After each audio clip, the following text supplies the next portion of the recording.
بعض لوگ بڑے غلط نکال لیتے ہیں. میں نہیں اور جی ہم امریکہ کے ساتھ لڑائی لڑ لڑائی بڑائی والی بات نہیں ہے. لیکن اگر بات دوستی کی ہے, بات خارجہ پالیسی کی ہے, وہ جو کہ بات کریں نا اسپیسیفکلی جو بڑے ایشوز ہیں نا, یہ تو ہم سارے کہتے ہیں. بتائیں نا, مثال کے طور پر کشمیر کا مسئلہ ہے, ٹھیک ہے, ہماری پالیسی ہمیشہ رہی ہے کہ جہادیوں کو ہم سپورٹ کرتے رہے ہیں, وہ وہاں پہ لڑتے رہے ہیں, ان کے دفاتر پاکستان میں ہیں, وہاں وہ بند کر دیں گے ملیٹنسی, آپ کہیں گے جی غلط نہیں مکس کر رہے ہیں نا, آپ دیکھیں نا میں مکس کر پاکستان کی جو خارجہ پالیسی رہی ہے ٹوورڈز کشمیر, اور کشمیر کے مسئلے کو بھی ہماری اس غلط خارجہ پالیسی کی وجہ سے ہمارے اسی امریکہ دوست نے نقصان پہنچایا ہے. ملیٹنٹس کی یا جہادیوں کی یا وہاں پر انٹروڈرز کی ہم نے کبھی امداد نہیں کی. ہم وہاں کے جو کشمیری جو سب کرتے رہے, یہ تو تاریخ کا حصہ ہے, کتابیں آ گئی, میاں نواز شریف خود کرتے رہے. میں اس بات کو یہاں تسلیم کر رہے کہ میں آلدو میں ان دا پوزیشن میں بیٹھا ہوں, میں گورنمنٹ کا نمائندہ نہیں ہوں, لیکن بہت سارے ایسے لوگ ہیں جہاں پہ میاں برادران خود تقریر کرتے رہے ادھر جا کے لاہور کے باہر, وہ لوگ وہاں پہ لڑتے. یہ تو کچھ اب جھکی چھپی تو نہیں ہے بادشاہ صاحب, بات سن لینا ہوتا ہے. مطلب آپ تو اچھا سولائی لفظ استعمال کر رہے ہیں کہ جو ہے آپ جہادیوں کی مطلب ہے, پتہ نہیں سننے والا وہ کہے گا کہ اچھا دیکھا جی یہ کہہ رہے ہیں نا جناب, یہ جہادیوں کا مطلب ان کا یہ ہے کہ دہشت گرد, یہ آپ تک ایک اچھا لفظ استعمال کر رہے ہیں نا. مطلب چلیں ہم ملیٹنٹ یوز کر لیتے ہیں. میں نہ ملیٹنٹ نہ جہادی کی میں نہیں. سوال یہ ہے کہ وہ کشمیر کا مسئلہ, کشمیریوں کی آزادی, کشمیری اپنے طور پر لڑ رہے ہیں مطلب, اور یہ ریکارڈ کی بات ہے وہ, اور جس سے وہ وہاں پر ہندوستان نے اپنی پوری فوج جو ہے وہاں پر رکھی ہوئی ہے.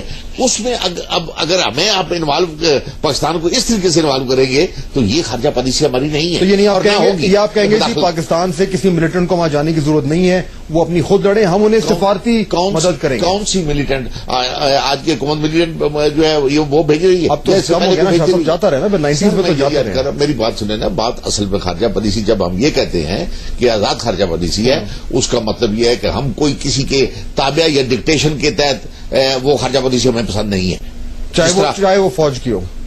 بالکل نہیں, کشمیر تو فوج چلاتا ہے نا, یہ تو بات درست ہے. یہ تو جب نون لیگ کی حکومت, جب میاں نواز شریف کی حکومت جی جس کشمیر تو ISI اور فوج نے ملک کا دفاع کر رہے ہیں, بڑی سیدھی سی بات ہے. اس کے علاوہ فوج کا اور کوئی کام نہیں ہے. اگر فوج یہ کہے کہ ہم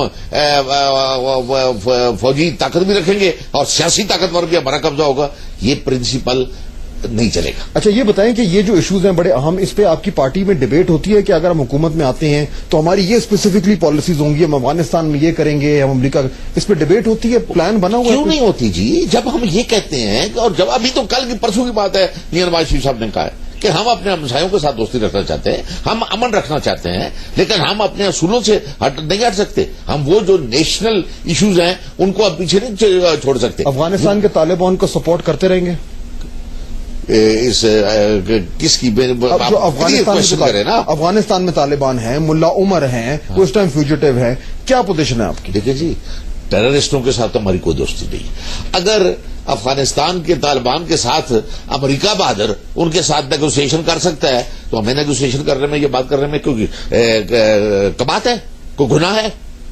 حکیم اللہ محسود سے میرا مطلب جو بھی ہیں, میں کوئی ذاتی طور پر تو میں نہیں جانتا ان کو, مطلب ہے تحریک طالبان سے, تحریک طالبان سے اگر امریکہ بہادر وہ اگر ان سے نیگوسیشن کرنے کے لیے تیار ہے, اور اگر پاکستان اپنے لارجر انٹرسٹ میں اگر ان سے بات کرنا چاہے تو اس میں کیا کوئی کمات ہے, میں یہ پوچھ رہا ہوں. اچھا تو یعنی آپ کا یہ فائنل کوسچن ہے, 30 سیکنڈ میں بتائیں کہ اگر آپ کی حکومت بنتی ہے تو آپ نے واضح طور پر فوج کو کہنا ہے کہ آپ نے خارجہ پالیسی کے فیصلے نہیں کرنے, بالکل, ایون تو آپ 60 سال سے کرتے آ رہے ہیں, لیکن اب آپ نہیں کریں گے. 60 سال کے کرتے ہوئے کہ آپ نتائج پھر آج دیکھ رہے ہیں آپ اپنے ملک. اتنا دم خم ہوگا نون لیگ میں؟ کیوں نون لیگ جو پولیٹیکل پارٹی, نون لیگ اگر تو ریپرزینٹ کرتی ہے اور یقیناً کرتی ہے پاکستان کے 18 کروڑ عوام کو, تو ان کو اپنی خارجہ پالیسی کی خد و خال جو ہے پاکستان کے عوام کے مطابق کر رہے ہیں. ظفر علی شاہ بہت شکریہ, آپ نے سنا نون لیگ کا ورژن اس میں کیا ہے.